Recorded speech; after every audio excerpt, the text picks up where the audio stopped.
Soomaalidii hore waxay oran jireen gurwaagayaan ninka gurmeerka ah waxa lagu oran jiray xaafadada ha ku soo noqonin ee wiilkaaga u hiili oo abti u door sidaas daraadeed dhaqankii hore ee guurku sidaasuu ku noqday xadhko iyo xijiyaal isu haya bulshada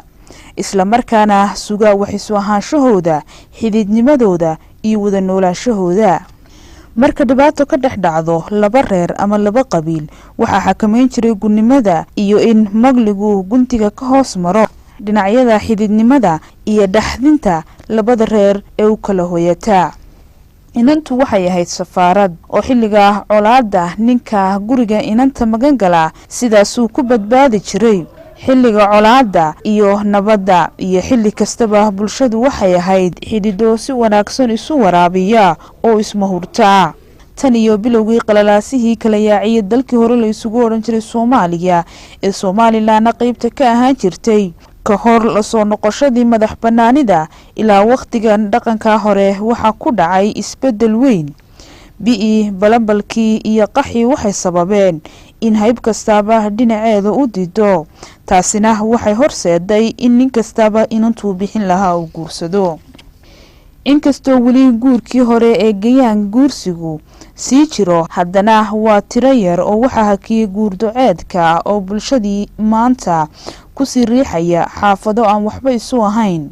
haddaba daawadayaal ku soo dhawaada barnaamij aanu arrimahan kaga hadli doono oo aanu ugu magac darnay gurwaagayaan oo aanu ku daahfuri doono gobolka Sanaag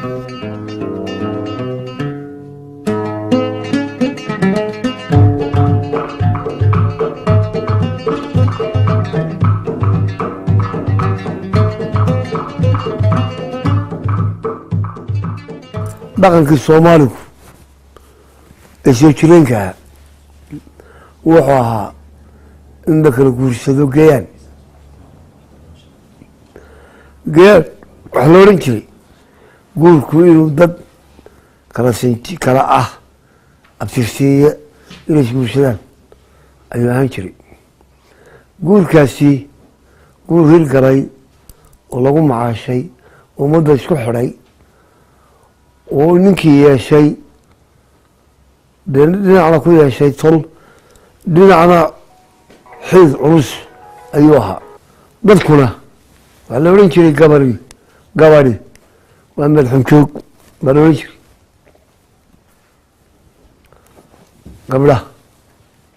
gabdho safaaraday ahaan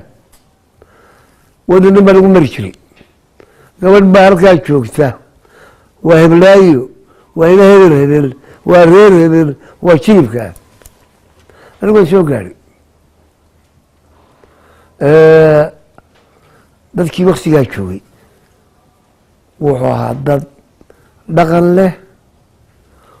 oo lagu macaashay oo ummadda isku xidhay guurkaasi dadka maanta jooga oo dadkii waa ka bedelay la jaad maaha xiriirintii la samayn jiray ee cuslayd dhalinyarada maanta wax badan baa ka bedelan waa la reer magaaloobay mobil ballaadhan baa yimi internet baa yimi waxaase mashquul lagu yahay dhaqankii intee hoos u dhacday inteesa sare u kacday in marba hoos u dhacday laakiin anigu marba waxaan door bidayaa guurkii sidiisii lagu celiyo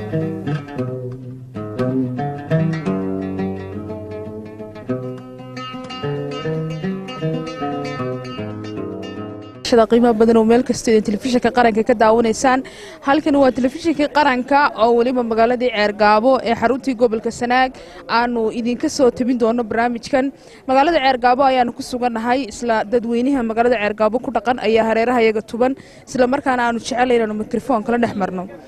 walaal magaca aniga walaal waxa la yiraahdaa Axmed Ali Maxamuud Axmedow markaad eegtid guurkeennii hore sidii dhaqankeenu ahaa iyo ka iminka maxaad is leedahay faraq u dhexeeya waxaa u dhexeeya walaal different weyn faraq weyn baa u dhexeeya guurkii hore wuxuu ahaa geyaan kala fog laakiin oo xagga abtinimada ku horeeya oo qofku geyaan buu doonan jiray kanna waxaa weeye waa iswada raas marka waxaa la odhan karaa inanku adeer qudha buu leeyahay abti male abtiye ma kala lahaa adeer adigu ma adeer iyo abti baad leedahay mise adeer waxaan leeyahay adeer iyo abti labadaba matalan hooyadayna waa boosaaso aniguna dee waxaan ahay sanaag adigu ma guursatay haa hay carruurtaadu markaa abti ma u samaysay mise adeer keliya carruurteedu waxay leeyihiin adeer keliya daawadayaal weli magaalada Ceergaabo ee xarunta gobolka Sanaag ayaanu ku sugannahay dadweynaha gobolka Sanaag gaar ahaan magaalada Ceergaabo ayaanu mikrofoonka la dhex maraynaa walaal magacaaga walaal Ismaaciil Xasan Kuure Ismaaciil waanu ku soo dhaweynaa telefishinka qaranka aad baan iga mahadnay telefishinka qaranka markaad aragtid Ismaaciil guurkii hore iyo ka hadda maxaa farqi u dhaxeeya islaan walaal waxa u dhaxeeya farq weyn baa u dhaxeeya gabadhu dadana soqon bas bari jirtay giyaan baana lagu xulan jiray haddeer iyo marka la soo eegan wax isu dhow maaha dee dadkii waa isku noqdeen dhaqankii marka meesha inuu ka sii baxayo waana haddeer sii muuqata marka dee guurkii haddaan dhaqankii hore lagu soo noqdo dee waddanku gabadha berigii hore waxay noqon jirtay waa safiir oo dal kale marka gabadha laga guursado oo gobolka kale meel kale laga guursado dee safiir bay noqon jirtay ma garanaysaa haddeer marka guurkiina meeshii dee haddeer macno ma leh oo haddeer la isguursadaa dadkii markay isku noqdeen marka beri hore qiimo badan iyo macno weyn buu leeyahay ma garanaysaa dee markaan sii eego awoowayaasha iyo eeyooyinka ma garanaysaa dee taariikhooda ma garanaysaa ama dadkii ma garanaysaa ka soo jeedno ma garanaysaa dee dad magaalooyin kale u kala dhashay ma garanaysaa ama waddan kale u kala dhashay wey ma garanaysaa marka dhaqankiiba hadda meesha ka sii baxay waxaan doonaynaa dee inna shaqada wadaan iyo barnaamijkan ugu soo kordhiseen xasuusinta aad baan iga mahad celinaynaa adigu ma abtiya adeer baad leedahay mise adeer keliya maya anigu markaad runta sheego oo dad badan baa jira dee haddii runta la sheego waxa weeye meesha inay goobta ku fashilmayaan anigu adeer baan leeyahay ma guursatay weli waan guursaday hay carruurtaada abtiya adeer ma kala samaysay mise adeer keliya abtiya adeer baa u sameeyay carruurtayda walaal adigu magacaaga ku bilaabaya bismillaahi raxmaani raxiim magacaygu waa Sakariya Axmed Yuusuf Sakariya magaalada Ceergaabo aad joogtaa aad baan telefishinka qaranka kuugu soo dhaweynaynaa waxaan jecelaynaa su'aal ku weydiino guurkii hore wiil dhalinyaro baad horta tahay dhaqankeeni runtii waan wada garanaynaa qofkii dhalinyaro iyo qofkii soo gaadhay horeba qof kastaba uu garanaya dhaqankeeni soo banaa wuxuu ahaa marka dhaqankeeni ku salaysid guurkii hore iyo guurka hadda maxaad is leedahay baa u dhaxeeya horta waa su'aal wanaagsan su'aashaad weydiisay asiyay guurkii hore meeqaan buu lahaa horta anigu waxaan leeyahay guurkii hore baa 100% wacnaa xagga marka laga eego gayaanka xitaa maxay ahayd tolay dee iminka wax laga yaabaa laba aan waxba kala socon inay dee isguursadaan laakiinse guurkii hore waa loo dhul aad u fog baa loo kala tegi jiray adigu Sakariyahan adeer iyo abti baad leedahay mise adeer keliya anigu markaan xaqiiqda ka hadlo labadaba waan leeyahay laakiin dhalinyaro baa tahay soo maaha saafilayo wali baad guursan mustaqbalka carruurtaada inaad abti iyo adeer u kala samaysid ma rajaynaysaa haa waan ku hanweynahay inaan carruurtayda abti ay ku faanaan iyo adeer ay ku faanaan labadaba aan u yeelo waayo dee sharaftooda ku jirta qorta waxaan jecelahay inaan abti u yeelo wiilkayga iyo dhammaan ubadkayga insha Allah mustaqbalka waa tahay daawadayaal weli telefishinka qaranka Soomaaliland gobolkii Sanaag gaar ahaan magaalo madaxda Ceergaabo ayaanu ku sugannahay siiba jaamacadda Sanaag University ayaanu hadda joognaa arday fara badan baa joogta oo jaamacadda aan kula kulanay walaal magacaaga maxamedow magaalada Ceergaabo ayaad ku sugan tahay gaar ahaan jaamacadda Sanaag University aad baan kuugu soo dhaweynaynaa telefishinka qaranka kuugu soo dhaweynayaa isagoo jaamacaddiina ku soo booqday su'aal baan doonayaa ku shukran widi marka loo eego gobolka Sanaag waa gobol ballaaran bulsho badan baa ku dhaqan xagga isdhexgalka bulshada marka la eegayno ayaan doonaynaa in barnaamijkeenan aynu ku dabaqno ama aynu maxay ahayd sidii bulshada isku dhexgali lahayd aynu ka shaqeyno marka xagga markii hore dhaqankeeni hore Soomaalida dhaqan baynu lahayn soo jireena dhaqankii xagga gayaanka doorashada maxaad is leedahay kan iminka wax isbedel oo farqa u dhaxeeya bismillaahir rahmaanir rahiim horta wad maasantiin كتيفي هنا ومهسنتين نيورتو دو لو فرق وين بكو دحيا markaad eegtid kii hore iyo kan markaas burtid kii hore geeyeen baan ka lahaa oo geeyeen bal xisaabtan jiray oo de behavior iyo xididnimo iyo wax lagu xisaabtami jiray iminkan waa lasdhex cararay inaabtidii hablwadaagtii nin weyn baad arkaysaa gabadhu awow u yahay qaba mid baad arkaysaa gabadhu adeer u yahay qaba mid baad arkaysaa marka wixiiba ixtiraamkii meeshuu ka dhex baxay haddana taas de wixii haddana calaf baa meeshii dhex yaalla haddana ka sukow wixii dee waa dad isku ood ah oo meel wada degan oo dee intuu bari ay ninka doonan jirtay iyadoo heerin wax la yidhaahdo ay raadsan jirtay galbeed sidaasoo kale marka iminka waxaa odhan karaa wixii baa isdhex yaacay oo bahal isku noqdayba walaal magacaaga ku bilaabaya walaal magacayga maryama axmed faarax baa la yidhaahdaa maryamay waan kusoo dhaweynaynaa telefishinka qaranka somalilan jaamacaddii sanaag buu maanta idinla joogaa waxaan jecelahay inaan su-aal aan ku weydiino maadaama aad jaamacaddii sanaag maanta walaal soo dhawow insha allah marka laga eego soomaalideeni hore dhaqankeenii doorashada xagga gayaanka inuu qofku doorto qof gayaankiisa iyo hadda markaad isbarbar dhigtid dhaqankeeni waynu wada garanaynahay maxaad is leedahay farqa u dhexeeya walaal farqi weyn baa u dhexeeya runtii dadkuna waa kala aaraa iyo kala fikir run ahaantii dhalinyaradu laakiinse qof dee guurka arrange marriage loo guuriyay oo mooyaane dhalinyarada badanaa qof walba dee dookhiisa ayuu ku xushaa dookhiisuna ku guursadaa meesha doonana ha ka soo jeedo weliba dadka wax bartay run ahaantii qabiil iyo waxaa ma eegaan laakiin guurka wuxuu ku qurux badan yahay gayaan reerka aad ka dhalatay reer aan ahayn inaad u dhaxdo si ubadkaaga ay u yeeshaan ay qofka hooyada ubadkeedii ay qabiil kale ka soo jeedaan si dee adduunka u ballaadho dadkuna ay iskugu galaan saasaa qurux badan baa anigu aaminsanahay run ahaantii waad mahadsan tahay maryamay adiga shakhsi ahaan markaan kaa soo qaado ma abti baad leedahay adeer keliyaataad leedahay mise abtiyaade anugu adeer iyo abti baan leeyahay run ahaantii aabbaha iyo hooyada wax ka soo jeedaan laba qabiil oo kala duwan oo laba deegaana oo isla deegaanka sanaaga laakiinse kala duwan waa mahadsan tahay adigu weli ma guursato carruur walaal ha anigu waan guursaday 3 carruurna waan leeyahay carruurtaadi abtiyaade ma kala haa way leeyihiin waa mahadsantahay maryam daawadayaal weli ardaydii jaamacadda sanaag university ayaynu ku dhex jirnaa walaal waan kusoo dhaweynaynaa magacaaga waan dhawahay walaal magacayga waa saare maxamed jaamac oo dhigata jaamacadda sanaag university fakalkeeba dhigataa clinical nursing waan kusoo dhaweynaynaa walaalo adigoo in yarna codkaaga kor i yara qaadaya si ay daawadayaashu ku maqlaan waxaan jecelahay inaan ku weydiiyo hal su-aasha aan doonaya inaan ku weydiiyo waxay tahay dhaqankeena si fiican baad u garanayso maaha in badan baad maxay hayday kulay qof dhalinyaro ah baad tahay laakiin dhaqankeenu markasta barashu inooga baahan yahay waynu wada naqaanaa marka dhaqankeenii eegtid maxay hayday in berigii hore wax lagu dooran jiray iyo ka hadda faraq baa u dhexeeya mislaada haa sababtu waxa weeyaan berigii hore waxaa dhici jirta wax laga yaabaa dhaqanka uu ka duwanaa yacni waxaa dhacday iminka wixii berigii hore waxaa jirtay wax beriga ceeb loo yaqaan laakiin iminka sax loo yaqaano waxa kale oo jiri jirtay kaba soo qaad inanka oo odayga oo kale uu dhalay yacni wax laga yaabaa waxa uu gabadh ku dooranaya inuu aabiyo u hayay laakiin maanta waxaa dhici karta inuu inan kasta isaga shaqaysto oo dee maanta aan reerkooda doorasho uga baahnayn marka waxyaabo badan oo ka mida kuwaas oo kale ayaa kala duway dhaqamada guurka adiga ma adeer iyo abti baad leedahay mise adeer keliya yacni sidee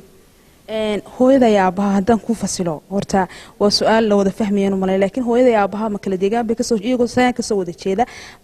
ama amaan kasoo kala jeedi karinba sanaagoo daruuri maaha inaad sanaagun kasoo wada jeedid ma isku deegaan bay kasoo jeedaan mise isku deegaan bay kasoo jeedaan haye adigu inan yar baad weli ardayad baad tahay waxbaad barataa jaamacad baad dhigataa maasha allah oo kuugu hambalyeynaya inaad wax baratid mustaqbalka markaad guursatid mislada carruurtaada insha allah waan rajeynaya waad isleedahay haa insha allah waa tahay walaal magacaaga walaal faadimo xasan axmed faadumoy adigoo codkaa kor u qaadaya jaamacadda sanaag baad dhigataa fakalkeed dhigataa fakalta health science gaar ahaan nursing dhigataa waa mahadsantahay walaal waan kusoo dhaweynaynaa faadumo waxaad ka mid tahay ardayda jaamacadda dhigata gabadh dhalinyaro ah baa tahay runtii markaad dhaqankeeni si fiican baad u garanay soo maaha kii awooyaashinaa dhaqankii si fiican baan u garanaya adoo codkaaga in yar kor noogu qaadaya si daawadayaasha ku daawanaya ay si kaleera ama saxa kuugu maqlaan adigu markaad eegtid dhaqankeenii hore iyo ka hadda maxaad is leedahay faraq u dhexeeya xagga markaynu ka hadlayno wuu badan yahay kolley marka loo eego dhaqan ahaan laakiin xagga doorashada labada qof markay isguursanayaan waad mahadsan tahay codkaygoo gaaban waan ka cudurdaaranaya laakiinse waxaan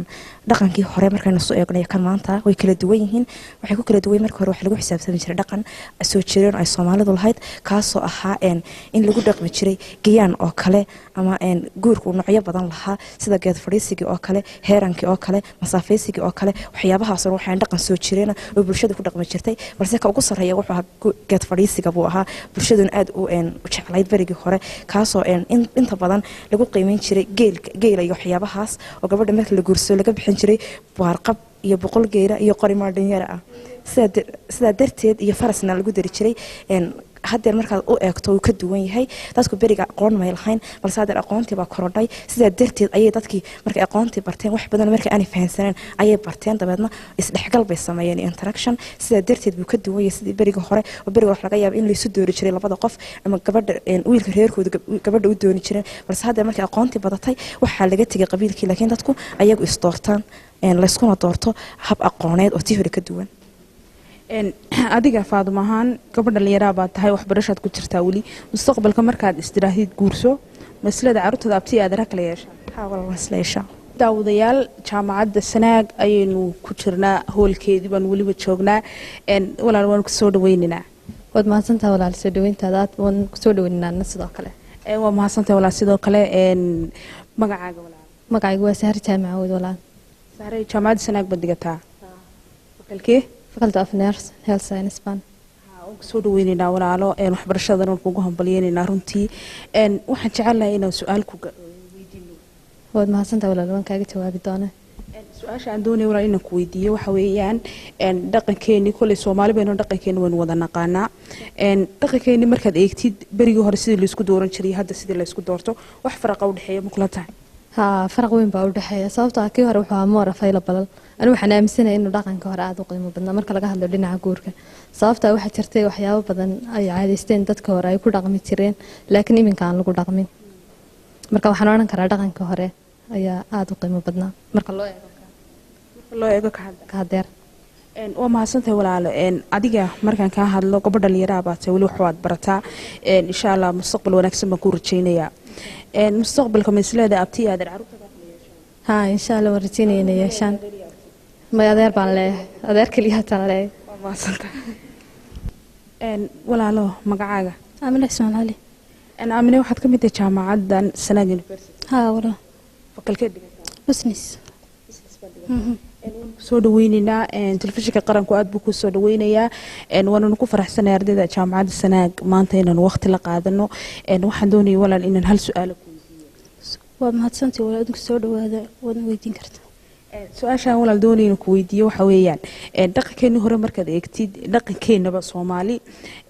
iyo kan iminka maxaa isleedahay farq u dhaxeeya xagga doorashada labada qof is guursanayeen inkastoo calaf meesha ku jira haddana dhaqankii hore wax la guursan jiray gayaan haddeerna dee kii kaasoo horbaxaba walaalka unbaa la guursanay sida ila tahay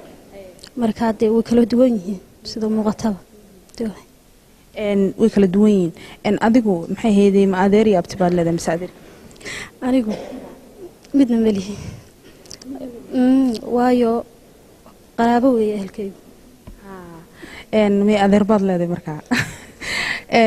mustaqbalka insha Allah future wanaagsan baa ku soo rajaynayaa ma is leedahay carruurtada adeeradu ها قيان كان تاجر لأنه ده أنا قابت الآن هاي استثمر عرضها كل عضو. ولا المقعد قاعد يكون بالعمل. حسن عبد القادر محمود بالله. أنا حسن ومقالة عرقابات كسوق أنت يد بنكسر وين تلفيش قرق وكوميمي. سؤال بتش علينا كويدي. دقن كأني هرس في عم بدو. حقا ما بدل لكن. مركل قلت دقن كأني هري حاجة حول الشدة جيان كلا وضع قف مركز سكور سنة يعني. إيه كان يمكن معي كل دول. runtii de xilligii dhaqankeena hore waxay kala duwan yihiin wax la madaas in wax kala duwan yihiin waayo de Soomaalida hore waxa jiri jirtay sida awooyaasheenii hore marka laga yaabo inuu kala guursado inuu de gabadh raadiyo gayaana in gabadha reerkooda la raadiyo in gabadha kartida la raadiyo in gabadha de la raadiyo aqoonteeda iyo kartida inta joogto had dabeetana inta lagu xusho de qofnimo iyo wanaag iyo kaalin gal inay tahay haddana de waxa laba qofood de khasbis bartay ama de Facebook ka bartay ama de isku telefoon iska nasiibsaday in isbartaan isku guursadaan wax macnaaba buuran ba aan guurku soo jirin waana ta keentay hadda inta badan qoysas kale burburaan oo ku kala tagaan guurka degdeg ah aan laga fiirsanay sida yar fudud ku dhaqan galaya in guurka ruuxa guur qiimo badan waxa guur loo muddo dayo waxa guur guga loo balamo waxa guur aad xasaasi waa waargeed assalaamu calaykum calaykum assalaam waar balwar maanta waad isku booqsantahay maxaa cusub aniyow siigiyo boodh iyo busaarad iyo hargab iyo waxaanan garanayn baa saac u suusumaya oo meel walba yaa maxaad haysaa balwaran wadigan yar hagaagsan qofka weega waar dalka miyaad war u haysaa maye war ma hayo dalkan ilmaadeertu isguursatay ee gayaankii laga tegey war ma ka haysaa haddaa iyaa isguursan lahaa oo bal wuxuu noola imanaya haddaa iyaa isguursan lahaa waxaa isguursan lahaa dadkaa kale shisheeye oo maxaa dadka kale sheegana naga galay inadeerta badda isaga gacalmayso wado oo caadi war i dhagayso dhalintii gayigeennu gayaan bay ku noqdeen gayaan waa mahuraane aan gaadhsiino warkeena maxaa leedahay dhalintii gayigeennu guryo bay ku noqdeen gayaan waa mahuraane aan gaadhsiino warkeena waa sax waari aan ku warramo ma waxaad leedahay aan dadka wacyi gelin oo aan nidhaahno gayaanku waa lama huraane gayaanka ha la guursado oo ayaan lagu soo noqon guryaha waa in arkaaday maxaad ku diiday in adeerta loo gacalmisay iyo halkan dhow iyaduba way la waagayaane waxaan ku diiday cid baa dayn kugu leh waxaan ku diiday reerkii isku meel buu u qaxaya haddii iminka dagaal dhaco haddaa miyay kala qaxi lahaayeen dee waayo ninba meel buu kasoo safan lahaa haye dabadna waxaad leedahay si uu qofku u helo uu gayaan u helo hawhaasaa wa tago meel kale si fiican oo hablaha gayaanka ha raadsado sax waxaad leedahay si ilmu abti u yeesho dee la imika bila abti mu hayne waxaad leedahay macnaha abti fog sax oo inaad kaalay adiga yaa mashaariic baa lagu soo siiyey waxan war mashaariicna lagu soo siiyey anigu nin allay diray xaggaad ka qarqaraysaa oo nagala soo kala anaa istiray maxaad istirtay anaa istiray waariyaa war ma kuu sheegay nagala soo qarqar bal waayahay ina mari bal waay toltiyarada saaxiibaday baryahan maan arage aan dhibkayga u sheegtay tol xagee aaday baryaan dhowr cashaba maan arkine alla saaxiib dhegtays qaba haddaan ku hadalay alla saaxiib ways hayaa safiya ii warhan khayr wala xaawasiyaanta wa fiican sibaad maanta tahay ma arrin baa kugu soo kordhay walaalaha wallahi waxa weeyaan aan baryahan sheekaysanayno aan ilmaadeernahay aan dhameeyo hawshiisa maanta waa inaan ilmaadeer rumanahay ilmaadeer inaadeerkii ruma weeye maadaa inaadeerka guursan maxaan doonay maanta inaan guriga kugu imaado kuu sheego saaxiib oo inaadeerka markaad guursanaysa mid kale aad weyday adeerkii cabdi baa dhalay inaadeerkii ruma inaa lillaah wa inaa ilaahi raajicuun inaadeer markaa miyaad xanuunsanaysaa markaad maanta inaadeerka guursanaysa ilmahaga midhaalima rabtid bari markuu fasax iskuulka u yeesho inuu maxaan kula magaalo kale maxaan ku rahday u dalxiis tago ilmahaga miyaanad abti u doonaynin hadii abti isaga ugu filan maxaa dhacay ugu filanaya bari markuu ilmahaagu maxaan ku rahday uu wax u baahdo oo damco inuu magaalo kale aad cid ba isaga ku yeelanaya saaxiib anu kaasaan ku qanacsanahay adigu orgayankaad sheegayso doono anu kaasaan doonaya maya waxaad samaysaa waa saaxiibada baan ahay talana waynu isku leenahay waxaan jecelahay ilmahaagu inuu abti yeesho oo magaalo kale assalaamu calaykum waa taa fogaatay baasho meel baan bay maraysaan ka garnaqay hagaa dadna naga soo gashanayo hagaa naga soo dabeel xagaa baad ahayd dabeel xagaa maan ahayn calaykum salaam أول ما يدسلام ما كان يدين. حقاد نقص على تسيد بشنو دفن صار. ما واحد كده كويس كوب وغير أنتوا بيعرفوا وبحثوا عن سوق الغوضة هواي مدح يسكون. دينا أنت هنا خلدنا ولا إن أنت هنا خلدنا. وأنا صاحبة ضايع موقتي. مركها وأنا ودي فيك تحكوا لي إن أنا المعادير رومن هيبان سكورسن إنه. ده هكورسن بيلا ده هالك يلا تاني لايدا وأنا لا ده هالشيء لايدا. ما يلا واحد كوتي. واي سحنتر ما واي خلدنت. كيف سحن؟ وأنا سحن هاي. أنا سحن. متكينا مس واحد كوتي. وأنا سحن. وري لهي يا مكوشة. ها. لبدي نوم سحن أنا سحن. هيا. maxaad ku saxaysaa table swedi waxaad ku saxantaa noosha waxaad ku saxantaa ku dhageysanay iska baday maxaad isku haysid miyaan caadi ahayn noosha waxa ayaan ku saxanay waxaad ku khaldan tahay waxaad ku sax maxaad inaadeerkii baan guursanay inaadeerkii baan guursanay ruma inaadeerka guursan baan ku leeyahay ilmaha gayaan sameeyo reeraabti u sameey baan ku leeyahay isguursada maanta oo soo weemiyay gayaan muxuu gayaanka xagu ka haba ahaade laakiin xal u khalaya barabiyo number 1 wax ku raacsan tahay macna way khaldan tahay ala saxsan هذا هذا number 1 صح هاي انا كو ورما كو شيغay ها gurigaaga ha ku noqon weligaa gurigaaga ku noqon dekii abahay maaha kii abahay ana de gurigiina ha ku noqonayn adeertay waxa ku meereysana gaanka raadso waxaan ku meel shishe shiishkaagu ha ahaado oo jacaylkaygiina jacaylkayga meen ka tagi karaya xaraad bad ku meereysanaysaa tiraadu ha dheeraato waayahay maxaad igula talin lahaa waxaan kugula talin lahaa waa inaad raadsato gayaan oo aad shiishkaagu halkan uu hadeer taagan yahay hore uga yara kaco hadda ma fahanti gayaanna waa lama huraan guurkuna wuxuu milgo iyo sharaf iyo qurux ku leeyahay marka aad gayaan hesho ee geenaad ka guursato ee xidid iyo xigaalku ay ku kala socmaan markaas oo kale baa waxa ku kala baxaya nolosha qaybaheeda ilmaha barbaarintiisa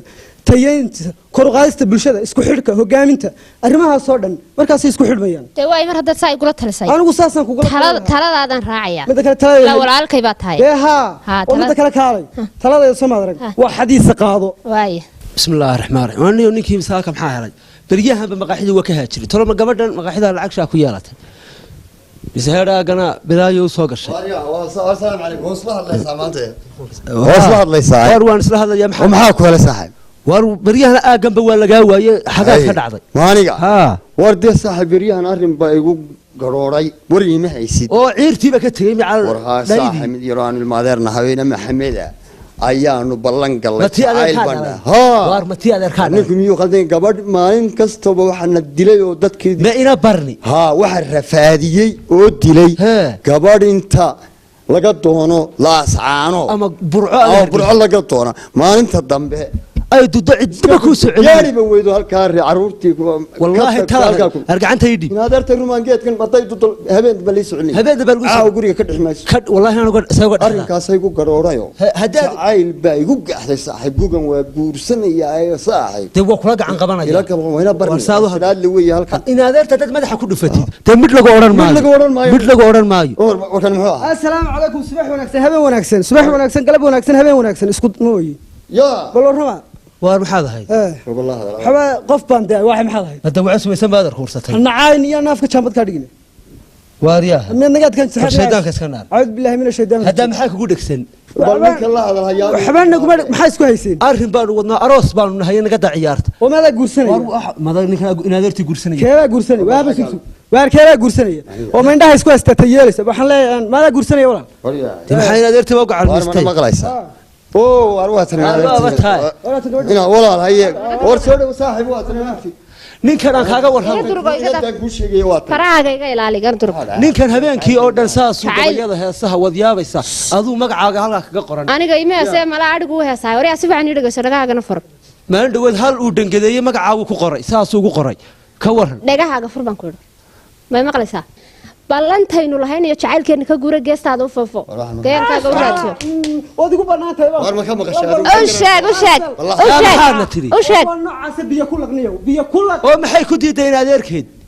ku dooni maayo gayaan baan doonanayaa kaalay ana ku haye kaalay anaga gayaan kaalay waa kane naaka ninkana soo arbushay gabadha war gabadha maxaa baaso tahay ninkana de ka shaqeysto kana jeceltay ma kana jecel wallahi loogu soo dhuumanayaaba ma ninkan hawsheena waa qabanaynaa iska war dabeera fulis man dabada u qabanaya adigu ugu halay muxuu ahaa ninkani assalaamu calaykum war maxay la qayb qaylinaysan na walaal ma gabadhi maada ku soo dirtay gabadhay soo dirtay gabadhi ninkani doonaya ay guursan lahaa oo tumay ahayd deena barni waxa watay ka tanaashay in adeerkii wixii soo maaha waxa watay ka tanaashay oo ay gayaan oo waxaan sahayaga isgaranaya waxaas garasho nacaawi haduu dilo oo hilfaha u qaado wallahi mid laga weydiiyo mid laga weydiinayo guursan ma hadaadi mid waalan baatay bal suug dhageys war yaar war madaxdii oo dhale war haddaan caanoole ka soo degay in adeer oo maxay haysta bal sheeg ibtiladayda haysata ibtiladana haysata waxa weeye inaan aanu isjeclayno in adeertahay oo in badan aan jacaylkaynu soo wadno in arga buraanburada gabayada heesa waxaanu isla dhaafsan jirnay ciddi ka maay nin halkan oo jeclaaday oo adeertii baa diiday adigu ma tahay war abwaanqiiq ma tahay bal nagala tali arrinkan war arrinkan anigu horta haddaan ka taliyo horta ninka waa khaldantihiin weliba ninkan doonay in adeertii waa khaldan yahay in adeer anaa wax ka soo arkay anaa in adeer wiiggii hore la tegey oo guri la tegey wallaahi inaanay waxba ii soo kordhin oo sanada qabay kii waxa weeye maanta inaad geyaan doonataa baa muhiima wallaahi ku salaamayn adigu saasaad nagula talisay maya dembi maad geline waxa weeye horta guriga gayaan haddaad maanta aana doonan inankaad dhashaa waxa weeye abtin yeelan maayo adin buu kugu soo wareegayaa gobol adeer yeelan maayo gobol kale tegi kari maayo godaan baad ku jirtaa markii laascaanooda ka doontid oo iska tagtay ku soo celinaya waxa ku war gudcur baad geedayniyo gudcur baad guulaysaa gabadhaad gaclootay guur aad ka doontaa gam imaysatii koordada way galgalataa gurigaaga hadday tahay waliba ta kalena waxaan leedahay geeyaankaaga raadso ka kac goobta higileed ka kacniyo hawo isla yaa saasaa wanaagsan wallaahi assalaamu calaykum calaykum assalaam waaryaal balorama oo waa joogteen bartii wali taagantii soo maha arrinkii dhammaynay maxaa dhamaysan dee dadka waxaan ka wacyigelinayaa inaan qof waliba ku noqon gurigooda iyo daaradooda qofna inaanu ku noqon qolku ka soo kacay soo maaha dhalintii gayigeenu waaryaa dhalintii gayigeenu guryihii bay ku noqdeen dhalintii gayigeenu guryihii bay ku noqdeenoo dhaqankii bay gembiyeene aan gaadhsiino warkeenna geeyaan waa mahuraane geeyaan la doorto geeyaan waa la isku raacnaa arrinkan gacantay dhib